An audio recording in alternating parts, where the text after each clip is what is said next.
Connecticut. Thank you very much, Mr. President. I think all of us are in awe on a daily basis of those that we have a responsibility to serve, the people of Colorado, the people of Texas, the people of Connecticut, doing just absolutely extraordinary things. And I hope that over the next several weeks, we get to hear more of those stories.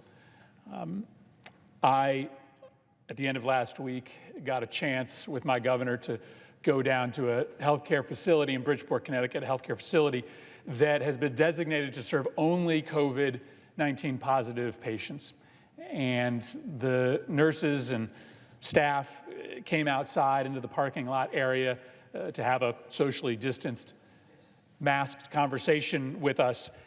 And while they have struggles and while they need help, they have a sense of mission about them that is impressive. They're working double shifts. They barely get to see their kids. They know that their life is in danger every time they go into a facility where there are only patients that have tested positive for COVID, and yet they know that they are doing something with their life today that they will be able to tell their kids and their grandkids about. They are making a difference. I think about those individuals that aren't a first responder, that aren't a healthcare worker, but have found a way to do heroic things just in their neighborhoods. Luciana Lira was already making a difference. She was a bilingual teacher in the Stamford, Connecticut public school system, but she heard about a crisis that one of her students was having. One of her students' mothers had contracted the virus, had gone into a coma, but was pregnant and delivered a child while she was in a medically induced coma. Her husband also had the virus, as did one of their children. And so you know what Luciana did? You know what this teacher did? She took the baby in to her home, and while she taught her students online during the day, she warmed up bottles and fed that baby at night. Jerry Siccardi is 100 years old. He lives in Stratford, Connecticut. And even at 100 years old, he decided to get together with his daughter, Judy, and start making masks. We all have these stories from our states, just folks who started sewing masks and giving them out to people who needed them. Jerry gave them out to his neighbors. He sent some to the Bridgeport Correctional Center. He gave them to former students. And then when folks learned that Jerry was pretty good at making masks, they'd call and he'd make them on order. These are the stories that could frankly fill up the whole day from each one of our states. And while my constituents in Connecticut, who are as generous as that, would have undertaken those actions regardless of the effectiveness of the response from their government, their actions are all the more important given the failures of their federal government to do the right thing by them. And I want to spend a few minutes today talking about the Trump administration's response to the crisis that we are facing. If we're going to be here in Washington, I think it's important for us to talk about what is missing. There's been a lot of ink spent already criticizing the Trump administration's response to the crisis, that the strategy was wrong, or the focus was in the wrong place, or that the level of activity wasn't high enough. But I really think that this is the wrong paradigm. It's the wrong lens through which to have this discussion, because the problem really isn't that President Trump's response to coronavirus has been ineffective. It's that he hasn't responded at all. For all intents and purposes, there has been no response to coronavirus from this administration. There have been press conferences, there's a social media presence, but they aren't running a national response. From the beginning, the response has been left to states, to cities, to counties, to hospitals, to school districts, to nursing homes, to shelters, to food banks, to charitable organizations, really to every public-facing entity that isn't the administration. And we shouldn't lose sight of how remarkable that is.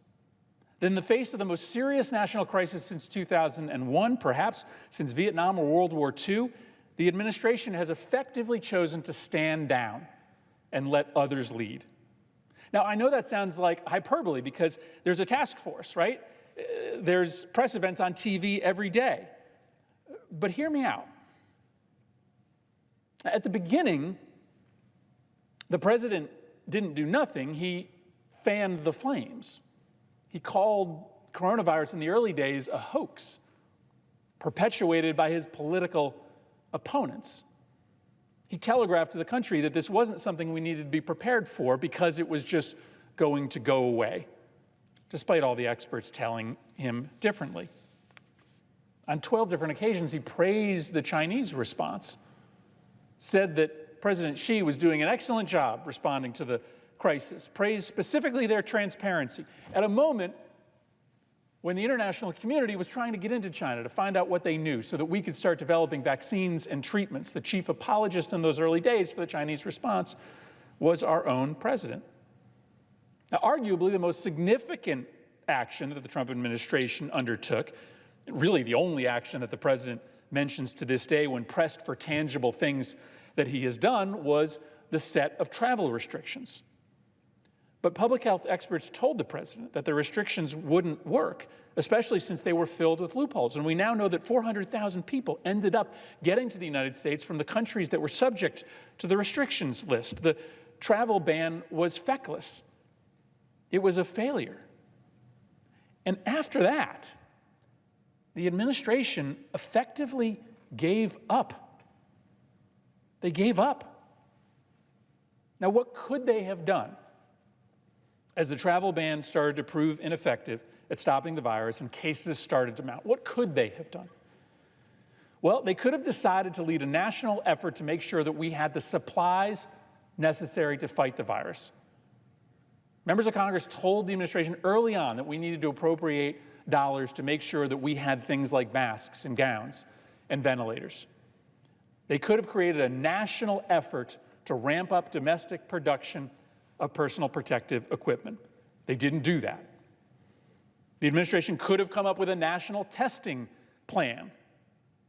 They could have done an early assessment of how many tests were going to be needed, taken control of the supply chain necessary to make those diagnostic machines, the cartridges that go inside them. They didn't do that. They could have begun the work of building a national public health workforce. Every expert told the administration that it wasn't just the machines and the equipment. We were going to need public health workers to do the testing, to then trace the spread of the disease, to help support quarantines. They could have started to put together a plan to build that workforce at a national level, or at least a plan to help states build that workforce, but they didn't do that. They could have early on worked with states to create uniform standards for school and business closings. This didn't have to be left to states and municipalities and individual superintendents. The administration could have chosen to lead on the question of how and when we chose to close our economy and our school systems down, but they didn't do that. They could have joined with other countries to jointly produce a vaccine. And in fact, there was an entity set up at the beginning of the Trump administration specifically for that purpose, the Coalition for Epidemic Preparedness Innovations. They could have made an investment in that international organization after having refused to join early on during the president's term, but they didn't do that. They could have increased aid for developing nations or refugee camps. They could have gone on the international offensive like President Obama did during the Ebola epidemic and made sure that we were helping every country beat the virus because, as we know, due to the failure of the travel restrictions, if you don't stop it everywhere, you're really not stopping it anywhere. But they didn't do that. They could have made sure that everybody in this country had insurance. The Trump administration could have stopped pushing junk plans. They could have at least temporarily put on hold the lawsuit to try to end the Affordable Care Act and the 20 million people who are insured through it, but they didn't do that. They could have worked to create a national commitment to make sure that every student has the ability to distance learn, has internet access, or they could have proposed a plan to ramp up special education funding to make sure that we're protecting kids with disabilities during this crisis. They didn't do that. And finally, They could have proposed any of the various programs that Congress developed and passed: the PPP program, the State Stabilization Fund, the Hospital Relief Fund, the National Testing Program Fund. None of these were initiatives from President Trump. Early on, as negotiations were beginning on these relief packages, the president's only idea was a payroll tax cut. And frankly, it is still the president's only idea. The president didn't need to leave all the legislative leadership to Congress. He and his team could have laid out detailed new programs to combat the virus or save the economy and pressed Congress to pass them. But they didn't even do that. Now, I'm not saying there aren't meetings. I'm not saying there aren't press conferences. But my state, one of the hardest hit in the nation, has had to effectively fend for itself. When I talk to state leaders or hospital executives or food pantry directors, none of them talk to me about all of the help they're getting from the Trump administration. They talk about the programs that Congress has passed, but they don't talk about any meaningful, impactful responses to this crisis run by the Trump administration. You know why? Because they don't exist. And even when the Trump administration tries to do something meaningful, they screw it up. Take, for instance, the much heralded plan to reopen America.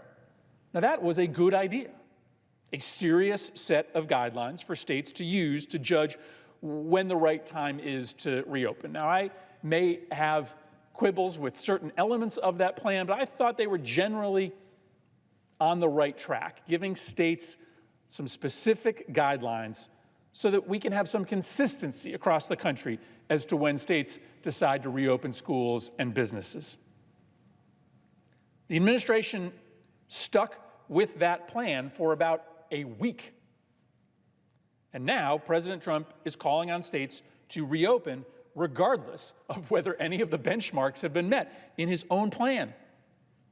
And now he's talking about healthcare workers and cafeteria workers as warriors, apparently prepping them for a summer during which its experts tell him there will be 3,000 coronavirus deaths a day because of these early reopenings. Now, if that's true, the president's so-called coronavirus warriors would be dying at a daily total 10 times that of the warriors who fought in World War II. And not all of this was avoidable. China, where the virus started, bears serious responsibility for the global spread. But the epidemic did not have to become the crisis of the magnitude we witness today. A normal president would have been able to take steps early on and throughout that could have controlled the spread. Our president effectively chose to stand aside and leave 50 states and thousands of cities and hospitals to manage the response instead.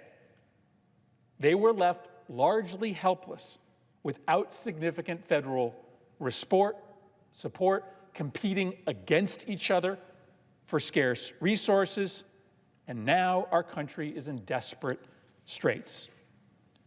So, once again, it is up to Congress to lead.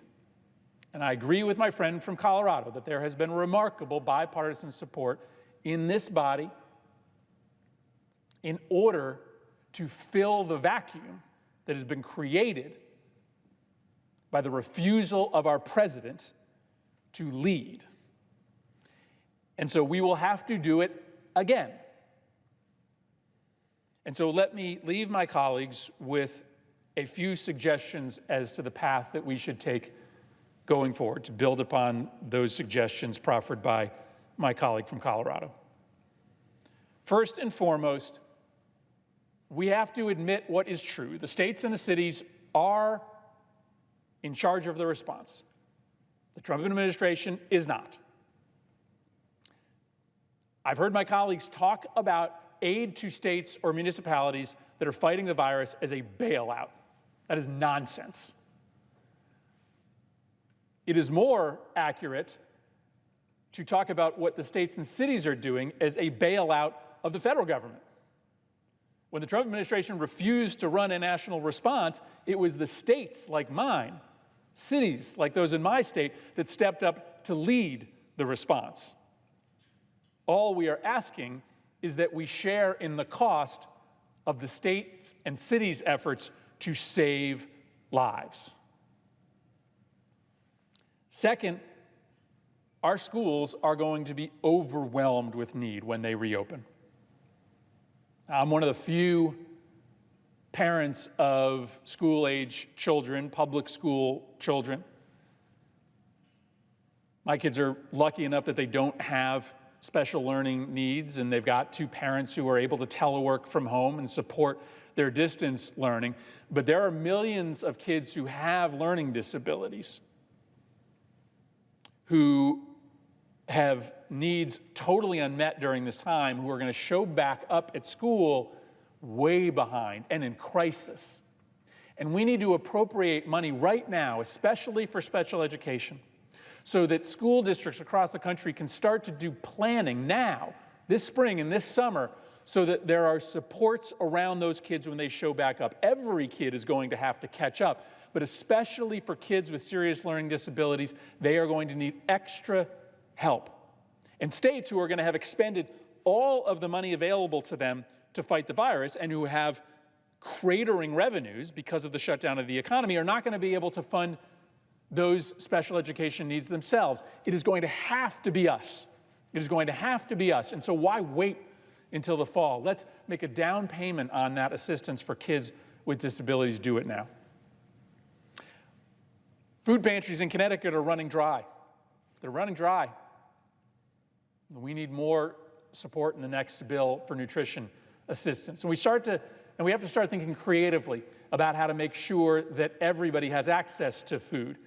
Right now, if you're on a SNAP benefit, you have to go to a grocery store. Well, those aren't safe places for everybody on SNAP benefits. And some of the corner bodegas have closed down, and so the only place that might be open is a long way away.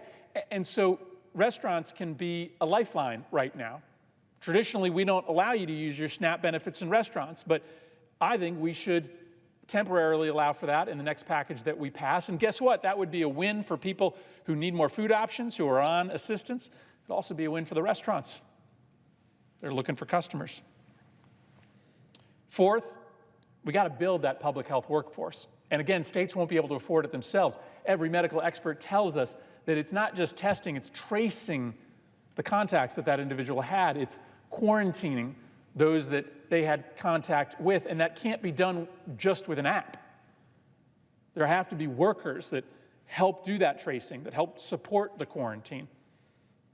We've got to build that workforce, and again, there's just no conceivable way that states can pay for that by themselves. And then lastly, we need to get back into the game internationally. It was a fallacy from the beginning to think that we could just shut our borders and protect ourselves. That's not how viruses work. In an interconnected economy today, there is no practical way to completely shut down your borders from individuals or products that move across international boundaries. And so we have offers right now to engage with our partners internationally on ways that could end up helping save lives in the United States. I mentioned the Trump administration's refusal to join CIPI, which is the international body working on a vaccine. Why? Why is Europe and Canada and Australia and Japan and Saudi Arabia and India all working jointly on a vaccine and we're on the outside? It doesn't mean that we would have to stop doing our own congressionally funded work to develop a vaccine, but why not also join the international effort so that we're not on the outside if they develop that vaccine? That's an easy thing that we can do in this next bill. Make sure that we are both working on a vaccine domestically, but also working internationally. When this crisis is over and life has returned to relative normal, there will be a grave, serious accounting of how badly the Trump administration failed this nation that it was sworn to protect. I'm grateful for my colleagues stepping up time and time again in a bipartisan way to try to fill that vacuum that has been created by the failure to lead. by the executive branch. And hopefully when we do that accounting, it will allow us to learn lessons. But for now, this Congress has got to soldier on and do our best to muster a federal response that, if not for our actions, would be practically non-existent. I yield the floor.